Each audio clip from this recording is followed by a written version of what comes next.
சீமானை பார்த்து எதற்காக பயப்படுகிறீர்கள்? யாத்தாலும் 8% வாங்கினார், இந்த தடவை 4% தான் வாங்கினார். அது அவரே தான் சொல்கிறார். அவர் என்ன சொல்கிறது எல்லாருக்கும் தெரிஞ்ச விஷயம்.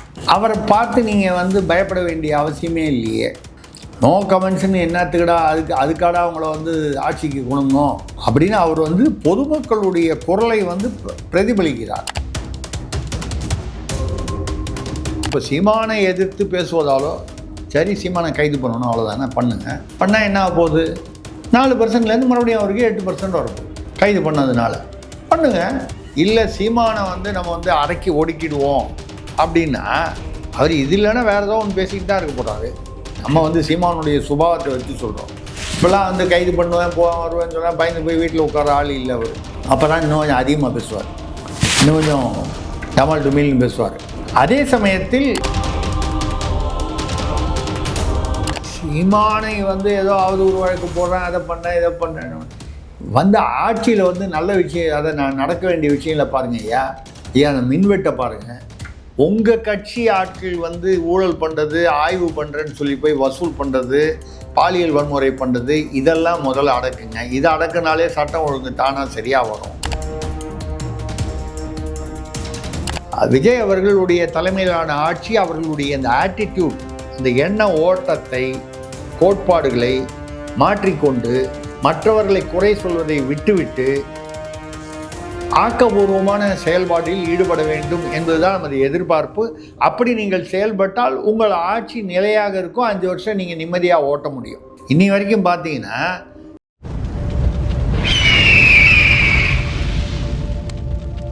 அரசியல் கருத நேயர்களுக்கு வணக்கம். இது நம்முடைய சிறப்பு மூத்த பத்திரிகையாளர் திரிசக்தியார் அவர். வணக்கம் சார். வணக்கம் சரண், சொல்லுங்கள். எப்படி இருக்கீங்க? நல்லா இருக்கேன் சார். நாம் தமிழ் கட்சியின் தலைமை ஒருங்கிணைப்பாளர் சீமான் அவர்கள் மீது வழக்குப்பதிவு இப்போ பண்ணப்பட்டிருக்கு. நிறைய இடங்களில் அவர் மேலே புகார் அளிச்சிருக்காங்க தாவேக்கான. என்னன்னு கேட்கும்போது முதல்வர் பற்றியும் அமைச்சர் பெருமக்கள் பற்றியும் தவறான கருத்துக்களையும் இழிவாக பேசிட்டார் அவர் அப்படின்ற மாதிரி ஒரு கருத்துக்களை பதிவு பண்ணதுனால அவர் மேலே வழக்கு பதிவு பண்ணோம், அவரை அரெஸ்ட் பண்ணோன்ற மாதிரி சில பேச்சுக்கள் இப்போ எழ தொடங்கியிருக்கு. எப்படி பார்க்குறீங்க அது? அந்த தேனிசை செல்லப்பா அவருடைய அந்த இசை நிகழ்வு, அந்த இசை அஞ்சலி, அதுக்காக அந்த பேச்சில் தானே? ஆமாம். அதில் எந்த அமைச்சரையும் குறிப்பிட்டோ இல்லை முதல்வர் பெயரை குறிப்பிட்டோ ஒன்றும் அவதூறாகவோ இழிவாகவோ பேசினதாக நான் பார்த்த வீடியோவில் இல்லை. ஒரு கால் நான் கவனிக்காத இருந்திருக்கலாம், தெரியல. ஆனால் அந்த மாதிரி செய்திகள்லேயும் அந்த மாதிரி ஒன்றும் வந்ததா, அப்படி இழிவாக பேசினதா தெரியல. அவர் என்னடா நீங்களாம் அமைச்சராக நீங்கள் என்ன பண்ணுறீங்கன்னு பொதுவாக அப்படின்னு தான் சொல்லுது. அதே மாதிரி இந்த கச்சத்தீவு இஷ்யூ பற்றி பேசும்போது நோ கமெண்ட் சொல்கிறீங்க, நோ கமெண்ட் சொல்கிறதுக்காக அவங்களை அமைச்சராக்கணும் அப்படின்ற மாதிரி ஒரு விஷயத்தை பேசி. ஆமாம், அப்படின்றது வாடா போடான்னு பேசுகிறது ஒரு நபரை குறிப்பிட்டு அவர் பெயரை சொல்லி வாடா போடான்னு பேசி இல்லை வேறு ஏதாவது வார்த்தைகளை பயன்படுத்தியிருந்தால் தான் அது அவதூறு. இந்த அரசியல்வாதிகள்லாம் என்னங்கடா பண்ணுறானுங்க இவனுங்க, அநியாயமாக ஊழல் பண்ணாங்கடா அப்படின்னு நம்ம சொல்கிறோம்னா, அப்படின்னா உடனே அரசியல்வாதினா என்னையும் தான் சேர்த்து நான் ஊரில் அரசியல்வாதினா கீழே கவுன்சிலரில் தோற்று போனவன்லேருந்து முதலமைச்சர் வரைக்கும் இல்லை பிரதமர் வரைக்கும் எல்லாருமே அரசியல்வாதி, எல்லா கட்சியிலையும்.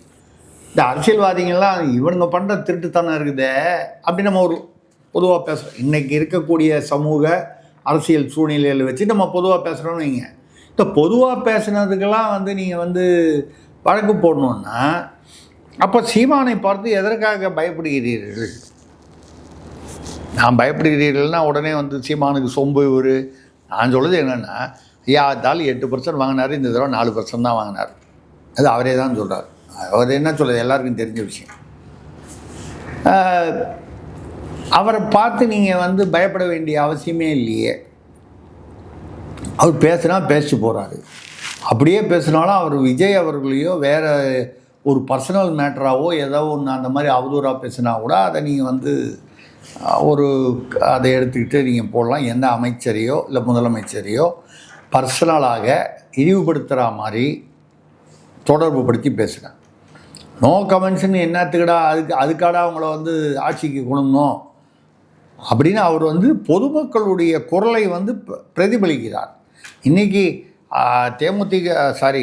தாவேகாவுக்கு ஆட்சி, அதாவது ஓட்டு போட்டு ஆட்சியில் அமர்த்தினாங்கன்னு சொல்லக்கூடிய இளைஞர்கள்லேயே பல பேர் தளபதி இப்படிலாம் செய்வார், அப்படிலாம் செய்வார், நாங்கள் எதிர்பார்த்தோம், அப்படி ஏமாற்றம் வந்துருச்சேன்னு அங்கங்கே பேசுவது தொடங்கி விட்டது. இந்த ஒரு மாதத்தில் ஏமாற்றங்கள், அந்த எதிர்பார்ப்புகள் ஏமாந்து போனது, இதெல்லாம் பேசுகிறாங்க. அவர் வந்தால் அப்படியே வானத்துலேருந்து தேனும் பாலும் பாயும்னு நினச்சிட்டு இருந்தாங்க. அது நினச்சிட்டு இருந்தவன் தப்பு.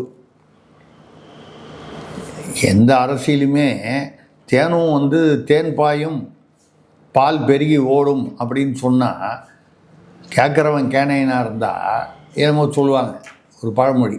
அந்த மாதிரி கேவரில் நெய் விழுதுன்னா கேட்குறவனுக்கு மதி எங்கே போச்சுங்கிற மாதிரி நம்ம அரசியல்வாதிகள் சொல்லுவதை எது நடக்கும், எது சாத்தியம் தான் சொல்லாங்க. அவர் நீட் தேர்வை ஒழிக்கிறேன்னாரு, எய்ம்ஸு செங்கலில் தூக்கிட்டு உதயநிதி அலைஞ்சார். கடைசி வரைக்கும் 5 வருஷத்தில் என்ன நடந்துச்சு? நீட் தேர்வுக்கு என்ன பண்ண ரகசியம் எனக்கு தெரியும்னார. அந்த ரகசியம் கடைசி வரைக்கும் யாருக்கு அவருக்கே தெரியுமான்னு தெரில. நீட் தேர்வு இவங்களை நீட் தேர்வு நாங்கள் எதிர்க்கிறோம், நாங்கள் பிரதமர்கிட்ட போய் லெட்டர் கொடுத்துட்டோம், மும்மொழி கொள்கை திட்டம் இல்லாமலேயே 3484 கோடியை ரிலீஸ் பண்ணுங்கள், நிபந்தனையற்று ரிலீஸ் பண்ணுங்கன்னு கேட்டான். அது எப்படி பண்ணுவாங்க? அதுவும் ஃப்ரண்ட் ரோவில் நின்று கேட்டிருக்காரு சார். நீங்கள் எங்கே வேணால் நில்லுங்க ஐயா, பிரதமருக்கு முன்னால் நீங்கள் மண்டிக்கிட்டு கேளுங்க, இல்லை மிரட்டி கூட கேளுங்க. நம்ம கேட்கறது பற்றி மாநில உரிமையை நீங்கள் கேட்குறீங்க, தப்பு இல்லை, பணம் வேணும்னு கேட்குறீங்க. ஆனால் நீங்கள் மும்மொழி கொள்கையை அந்த நிபந்தனையற்று வேணும்னு கேட்குறது கூட உங்கள் உரிமை. நான் கேட்குறது ஏன் கேட்டீங்கன்னு சொல்ல. ஆனால் இது சும்மா அந்த மக்களை திருப்திப்படுத்துவதற்காக ஏமாற்றுவதற்காக தானே தவிர, அது எப்படிங்க இந்தியாவில் இருக்கிற 30 சொச்ச மாநிலம், யூனியன் டெரிட்டரி எல்லாத்துக்கும் இல்லாமல் தமிழ்நாட்டுக்கு மட்டும் இந்த கொள்கையிலேருந்து விதிவிலக்கு எப்படி கொடுப்பாங்க? புரியுது. உச்சநீதிமன்றம் வரைக்கும் போய் நீட் தேர்வு எல்லாம் சரியாக தான் இருக்குது, நீட் தேர்வு நல்லது தான் அப்படின்னு சொல்லிட்டாங்க. இப்போ இந்த அமைச்சர்லாம் இப்போ என்ன பேசுகிறாங்க? நீட் தேர்வுனால் கிராமப்புற மக்கள்லாம் இது டாக்டர் ஆக முடியல. அரசு பள்ளியில் எடப்பாடி கொண்டு வந்த அந்த ஒரு சட்டத்தினால அதிமுக ஆட்சியில் 7.5% ஒதுக்கீடு இதுக்கு முன்னால் இந்த அந்த அந்த அந்த குறிப்பிட்ட சட்டம் விதி அந்த நீட் தேர்வில் கொண்டு வரதுக்கு முன்னால் ஒரு வருஷத்துக்கு அரசு பள்ளியிலேருந்து 7 பேர் 8 பேர் மட்டும்தான் மெடிக்கல் காலேஜில் சேர்ந்தான். வெறும் 7 பேர் 8 பேர் தமிழ்நாடு ஃபுல்லாக. இப்போ 700 பேர் 800 பேர் சேர்றான். இது ஒரு முன்னேற்றமாக இல்லையா? அதிமுக செஞ்சிச்சு, யார் செஞ்சிச்சு, நம்ம இவங்க அவங்கன்னு சொல்ல, நடந்ததா இல்லையா? ஆக அரசு பள்ளியிலேருந்துன்னு சொன்னால் அதில் கிராமத்துலேருந்து வரலையா? கிராமத்தில் யாரோ ஒரு கூலி ஆறாரு, கூலியோட மகனோ மகளோ, சாதாரண குடும்பத்தில் பாமர குடும்பத்துடைய குழந்தைகள், இவங்கெல்லாம் டாக்டர் ஆகிறதுக்கு வந்ததுன்னா அது காரணம் இந்த நீட் தேர்வு தானே. இப்போ நீட் தேர்வை ஒழிச்சுட்டா இல்லை, அவங்களுக்கெல்லாம் கோச்சிங் சென்டர்லாம் போய் பணம் சேர்க்குறவங்க, சரி ரைட்டு. அரசு பள்ளியில் படிக்கிற பையனாலே ஏழை பையன் தான். நல்லா வசதி இருக்கிறவங்க கான்வெண்ட்டில் போய் சேர போகிறான். நல்லா நீங்கள் தான் திமுக காரங்க நடத்துகிறாங்க, எல்லோரும் நடத்துகிறாங்க. திருமாவளவன் நடத்துகிறாரு வேளச்சேரியில் பள்ளிக்கூடம். எல்லா அரசியல்வாதிகளும் இப்போ ஒன்றும் பள்ளிக்கூடம் நடத்தி கல்வி தந்தை ஆயிடுறாங்க. பின்னால் சாராயால நடத்துவாங்க, இந்த பக்கம் ஒன்று ஸ்கூலு, அப்படி இல்லைன்னா ஹாஸ்பிட்டலு, ஸ்கூலு காலேஜ் ஹாஸ்பிட்டலு. கேட்டால் கல்வி தந்தைம்பாங்க. ஏன் கல்வி மொந்தைன்னு வைக்க வேண்டிய ஆட்கள் பேர் கல்வி தந்தைன்னு. ரைட்டு, அதெல்லாம் நீங்கள் நாடகம் போகிறீங்க, மக்கள் ஏமாறுறாங்கன்னு நினச்சிக்கிட்டு நீங்கள் அதெல்லாம் விட்டுட்டு, சரி நீட் தேர்வில் உங்களுக்கு என்ன உச்சநீதிமன்றமே இதை மேட்டரை க்ளோஸ் பண்ணிடுச்சு. இதுக்கு மேலே நீட் தேர்வில் ஒன்றும் இல்லை, கரெக்டு தான். அது அவங்க தான் ஏன் சும்மா சட்டமன்றத்தில் ஒரு தீர்மானம் போட்டு, இங்கே தமிழ்நாடு சட்டமன்றத்தில் தீர்மானம் போட்டு அந்த தீர்மானம் உச்சநீதிமன்றம் ஏற்றுக்குமா? அதுக்கு இதுக்கு ஏதாவது சம்மந்தம் இருக்கா? அப்போ இந்த தீர்மானம் போடுறதுன்றது மக்களை ஏமாற்றுவது. இதுதான் திமுக செஞ்சது. இப்போ நீங்கள் அதையே தானே பேசிக்கிட்டு இருக்கீங்க. இப்போ நம்ம என்ன சொல்கிறோன்னா, நீங்கள் இப்போ சீமானை எதிர்த்து பேசுவதாலோ சரி, சீமானை கைது பண்ணணும் அவ்வளோதானே, பண்ணுங்க. பண்ணால் என்ன ஆக போகுது? 4%லேருந்து மறுபடியும் அவருக்கு 8% வரப்போகுது கைது பண்ணதுனால. பண்ணுங்க.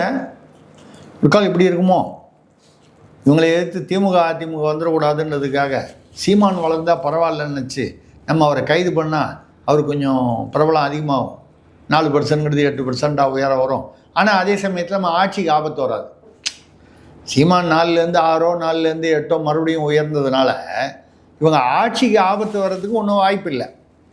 அப்போ திமுக அதிமுக வரவிடாமல் இருக்கிறதுக்காக சீமானை வந்து நம்ம வந்து இன்டைரக்டாக வளர்த்து விடுவோம்னு நினச்சி ஒரு தாவேகாவினர் செய்கிறார்களா, இல்லை சீமானை வந்து நம்ம வந்து அடக்கி ஒடுக்கிடுவோம் அப்படின்னா அவர் இது இல்லைன்னா வேறு ஏதோ ஒன்று பேசிக்கிட்டு தான் இருக்க போகிறாரு. நம்ம வந்து சீமானுடைய சுபாவத்தை வச்சு சொல்கிறோம். இப்போல்லாம் வந்து கைது பண்ணுவேன் போவேன் வருவேன்னு சொன்னால் பயந்து போய் வீட்டில் உட்கார ஆள் இல்லை அவர். அப்போ தான் இன்னும் கொஞ்சம் அதிகமாக பேசுவார், இன்னும் கொஞ்சம் டமால் டுமில்னு பேசுவார். அதே சமயத்தில் அவர் வந்து இந்த தேர்தலை ஒட்டி முன்னாலேயும் பின்னாலேயும் சரி, விஜய் இயக்கம் அவருக்கும் முதல்ல வந்து கூட்டணின்னு கூட பேசிட்டு இருந்தாங்க ஆரம்ப காலத்தில், இந்த தேர்தலுக்கு கொஞ்சம் முன்னால் 6 மாதம் முன்னால். ஆனால் அப்புறம் அதெல்லாம் ஒன்றும் வரல. அதுக்கப்புறம் கூட எனக்கு தெரிஞ்சு எந்த இடத்துலையும் அநாகரிகமாக விஜயையோ இல்லை அவர் கட்சியை சேர்ந்தவர்களையோ அநாகரிகமாக பேசினதா எங்கேயும் எனக்கு தெரியல. இன்றைக்கி வந்து பார்த்திங்கன்னா நாகரிகங்கிறது என்ன தவறுங்க, எவ்வளோ வருஷமாக கூடவே திமுகவும் காங்கிரஸும் இருந்துச்சு.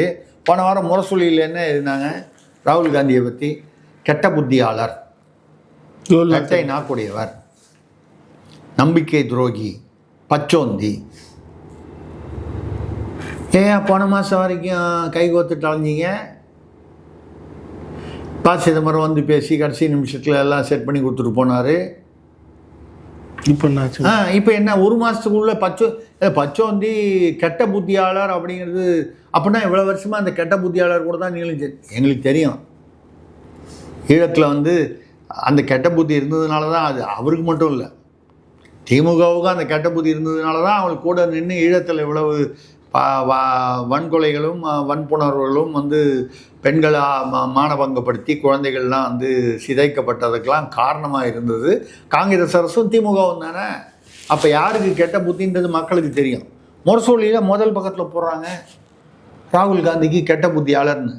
நம்ம வந்து அவர் கெட்ட புத்தியா நல்ல புத்தியான்ற ஆராய்ச்சிக்குள்ளே நம்ம போகல, மக்களுக்கு தெரியும். அப்போது இங்கே இவ்வளோ நாள் ஒன்றா இப்போ பாருங்கள், வைகோ வந்து திடீர்னு நாங்கள் வந்து அங்கே இருந்து துரதிருஷ்டவசமானது உதயசூரியன் நின்னதுன்னு முதல்ல சொன்னார். அப்புறம் அவர் பையன் வைகோ, இவர் துரை வைகோ வந்து நாங்கள் சொன்னது அந்த அர்த்தத்தில் இல்லை, எங்கள் தொண்டர்களின் மனக்குமுறில் வந்து நான் வந்து சொன்னேன், அது ஒன்றும் இல்லை விஷயம். நாங்களும் ரிசைன் பண்ணுறோம், இடைத்தேர்தலில் எங்களையும் சேர்த்து நிற்க வைங்க, நாங்கள் ஆட்சிக்கு ஆதரவு கொடுக்குறோன்னு போய் கேட்டாங்க.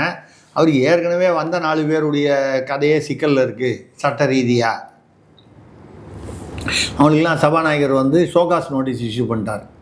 இந்த 21 பேர் வந்து 25ல் 21 பேர் திரும்பி எடப்பாடி பக்கம் போயிட்டாங்களா, அது எடப்பாடி எழுதிட்டார், இந்த 21 பேரை மன்னிச்சிருங்க ஏன்னா அவங்க வருத்தம் தெரிவிச்சிட்டாங்க. அதை ஏற்றுக்கிட்டார் சபாநாயகர். இந்த 4 பேர் கதி இப்போ வந்து 2 கட்டானா இருக்குது. இப்போ கூட அந்தம்மா மரகதம் குமாரவேலு, அந்தம்மா எங்கள் மதுராந்தகம், ஆமாம், அந்தம்மா ஏதோ பேசும்போது முதலமைச்சர் மாண்புமிகு முதலமைச்சர் எடப்பாடி பழனிசாமி அவர்கள், அது இன்னும் அந்த மைண்ட்லேருந்து வெளியே வரல. இன்னும் அவங்க திடீர்னு பதவிக்காகன்னு சொல்லி இங்கே ஆசை காமிச்சாங்கன்னு சொல்லி வந்துட்டாங்க. செங்கோட்டையனே பேசியிருக்காரு சார், புரட்சி தலைவர் அம்மான்னு சொல்லிட்டு பேசி அம்மா வழியில் அப்புறம் மாற்றினார். ஆமாம், அதான் சொல்லி எல்லாம் பேசுகிறாரு. ஆமாம், ரெண்டாவது இன்னும் செங்கோட்டையை பேசியிருக்காரு, இன்னும் பல அதிமுக எம்எல்ஏக்கள் திமுக வந்து சேரணும். நீங்கள் என்ன நடத்துகிறீங்க, கட்சி நடத்துகிறீங்களா இல்லை அதான் ரெக்ரூட்மெண்ட் ஏஜென்சியா? நேற்று விஜயதாரணி போய் இணைஞ்சிருக்காங்க, காங்கிரஸ் டு பாஜக, பாஜக டு தாவேகா. சரிங்க, அப்போ இந்த பாலகங்கா முன்னாள் எம்பி போயிருக்காரு, இந்த வனரோஜா போயிருக்காங்க. இவங்கெல்லாம் அங்கே வந்து நான் வந்து அவங்க ஏன் போன அவங்க இஷ்டம். இப்போ பாலகங்கா போய் சேர்ந்தார், வனரோஜா போய் சேர்ந்தாருன்னு. ஆமாம், இவங்கெல்லாம் முன்னால் எம்பியாக நடந்தது. இப்படி தான் ஞாபகம் வச்சுக்கிறாங்களே தவிர அப்படியே அந்த பாலகங்கா பின்னால் அப்படியே மக்கள் கூட்டம் வந்துச்சா, வனரோஜா பின்னால் வந்துச்சா, நீங்கள் சொல்கிற யார் பின்னாலையும் அப்படி ஒன்றும் பெரிய மக்கள் கூட்டம் இருக்கிறதா தெரியல. இவங்களுக்கெல்லாம் வந்து வாக்கு வங்கி பெருசாக இல்லை. இவங்க அதிமுகன்ற ஒரு ஏதோ ஒரு சின்னத்தில் ஒரு இயக்கத்தில் இருக்கிறதுனால இவங்களுக்கு வந்து ஒரு புகழ் வந்ததே தவிர இவங்களால் வந்து அதிமுகவுக்கு புகழ்னு இல்லை. அதிமுக பலவீனப்பட்டிருக்கு, நம்ம இல்லைன்னே நம்ம சொல்லலை. இந்த நடுவில் 25 பேர் போனது, அப்புறம் கொஞ்சம் பேர் திரும்பி போனது, இது ஒரு பலவீனம் விரிசல் இருக்க தான் இருக்குது. இப்போ கூட நேற்று கூட சி.வி. சண்முகம் வந்து சீட்டு கட்டு மாதிரி சரியுது, தோல்விக்கு வந்து எடப்பாடி பொறுப்பு இருக்கணும்லாம் பேசியிருக்காங்க. இதெல்லாம் வந்து பலவீனங்களுடைய அடையாளங்கள் தான்.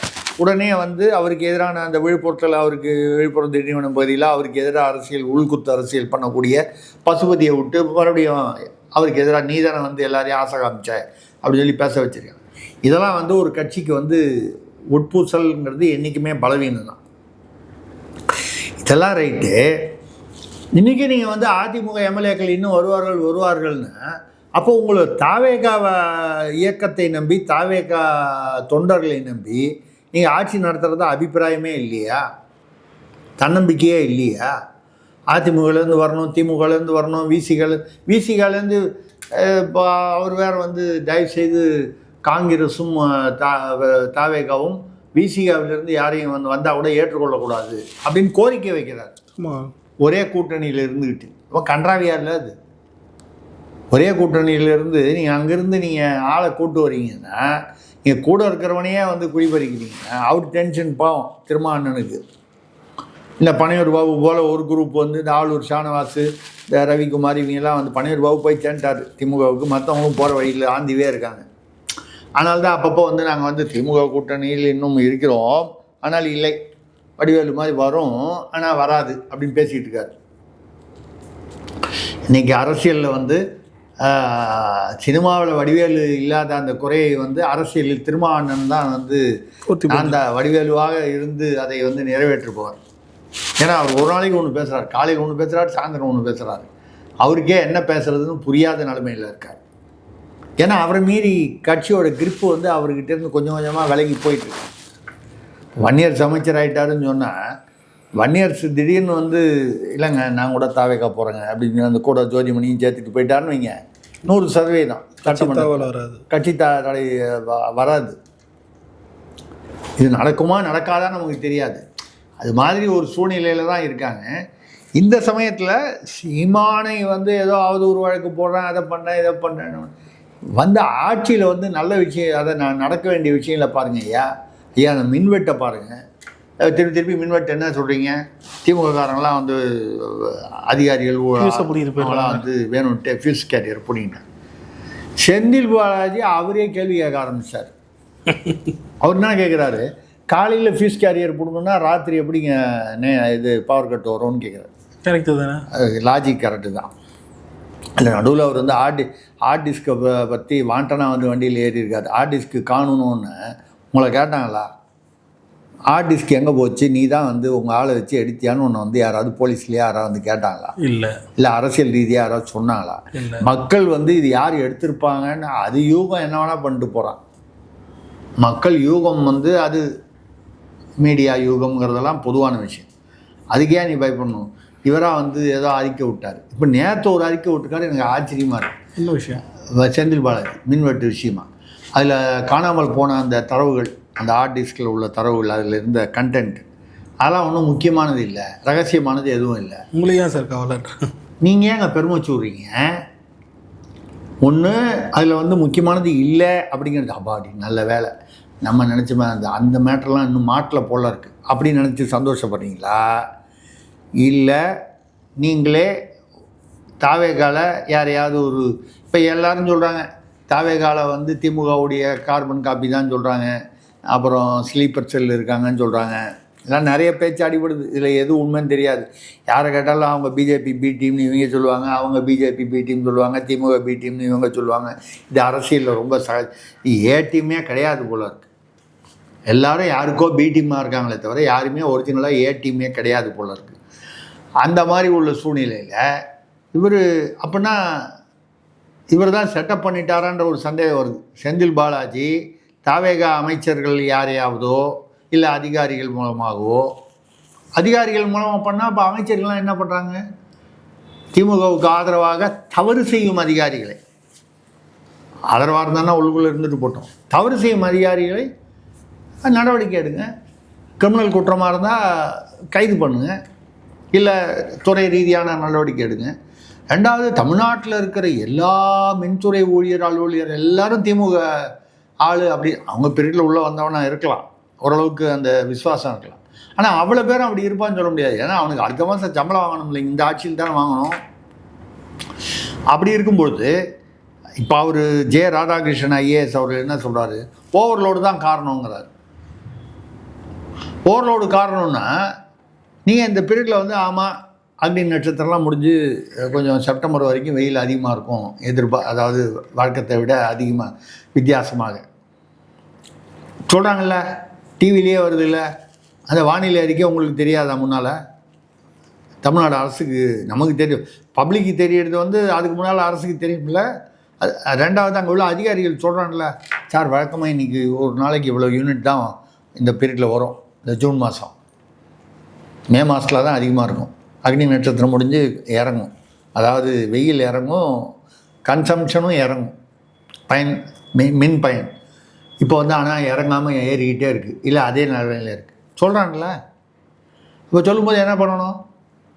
நமக்கு சப்ளை கம்மியாக இருக்குதுன்னா வாங்க வேண்டியதை வாங்கி தான் ஆகணும்.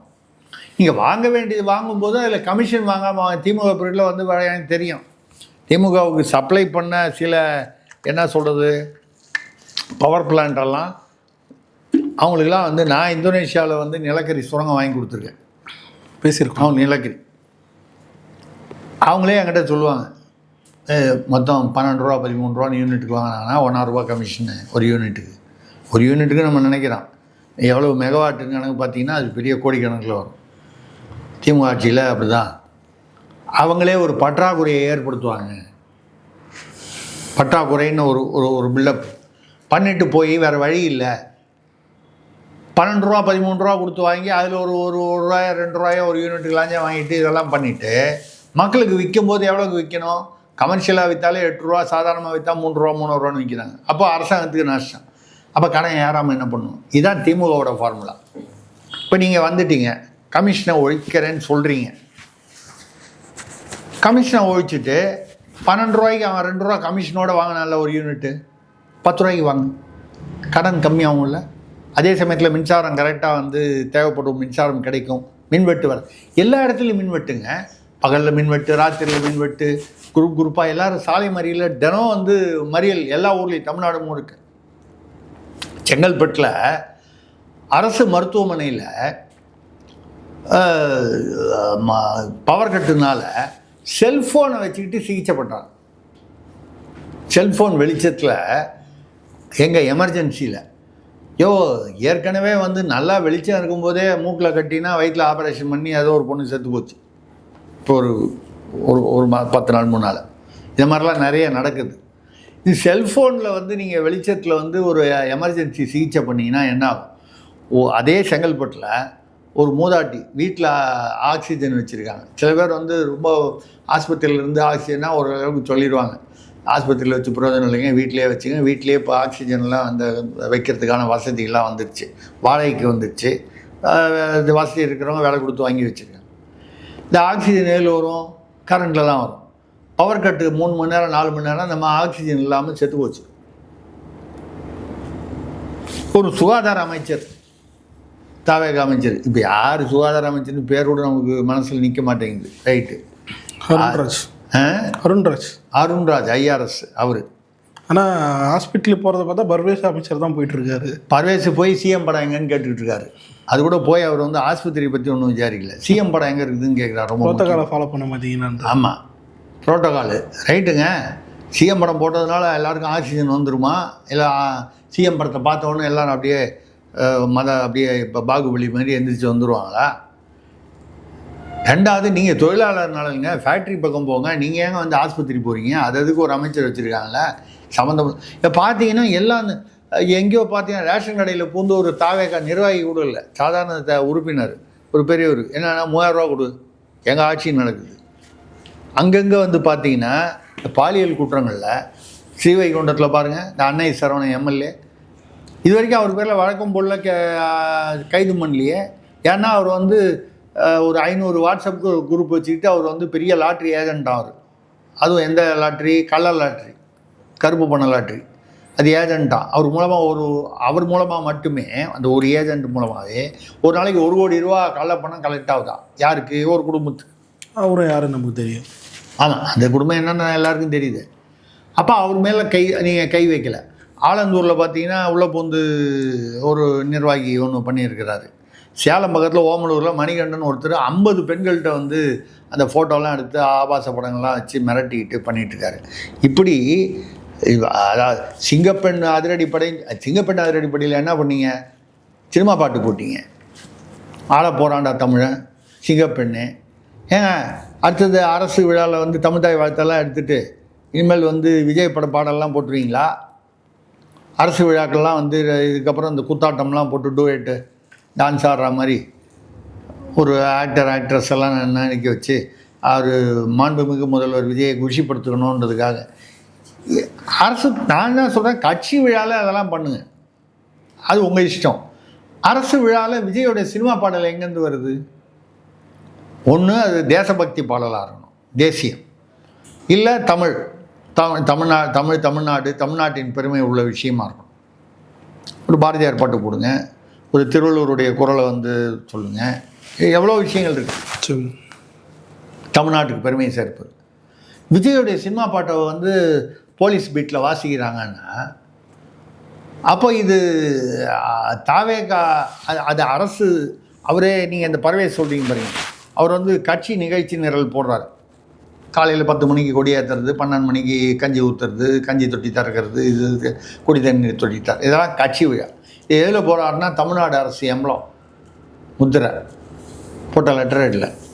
இல்லை கட்சி எது ஆட்சி எதுன்ற வித்தியாசமே இன்னும் தெரியல. எப்போ தெரிஞ்சுக்க போகிறாங்க கேட்டால் நாங்கள் இப்போ தான் வந்து 1 மாதம் ஆகும். நான் கூட ஒரு நிகழ்வில் பேசுகிறேன். பஸ்ஸில் ஏறி டிரைவர் வந்து உட்காந்துடுறாரு, வண்டியில் எல்லோரும் ஃபுல்லாக இருக்குது, வண்டி ஃபுல்லாக இருக்குது, வண்டி ஓட்டுறாரு. இப்போ தாங்க புதுசாக கற்றுக்கிறாரு, கொஞ்சம் டைம் கொடுங்க. டமால் இங்கே மோதி 4 பேர் அவுட்டு, அங்கே மோதி ஒரு 3 பேர் அவுட்டு, மரத்தில் மோதி ஃப்ரெண்டு கண்ணாடி அவுட்டு, இப்படி நடந்துச்சுன்னா ஏங்க அவருக்கு அவகாசம் கொடுங்க. ஒரு 10 நாள் ஆனால் தாங்க அவருக்கு வந்து செட்டில் ஆகும். நீங்கள் அதெல்லாம் வந்து தெரிஞ்சுக்கிட்டுலாம் நீங்கள் பஸ்ஸில் வந்து ஓட்டுறதுக்கு வந்து ஸ்டீரிங் பிடிக்கணும். ஸ்டீரிங் பிடிச்சி இவ்வளோ பேருடைய உயிருக்கோ அந்த பாதுகாப்புக்கோ ஆபத்தை ஏற்படுத்திட்டு இன்னி வரைக்கும் பார்த்தீங்கன்னா அந்த சிங்கப்பெண் படையில் வந்து ஒரு அம்மா வந்து அவங்க ஏதோ 29 கிராமோ 29 பவுனோ தெரில, அவங்களுடைய தங்கமே நகையே காணாமல் போச்சு, இன்னி வரைக்கும் கண்டுபிடிக்கல அவங்களுக்கே.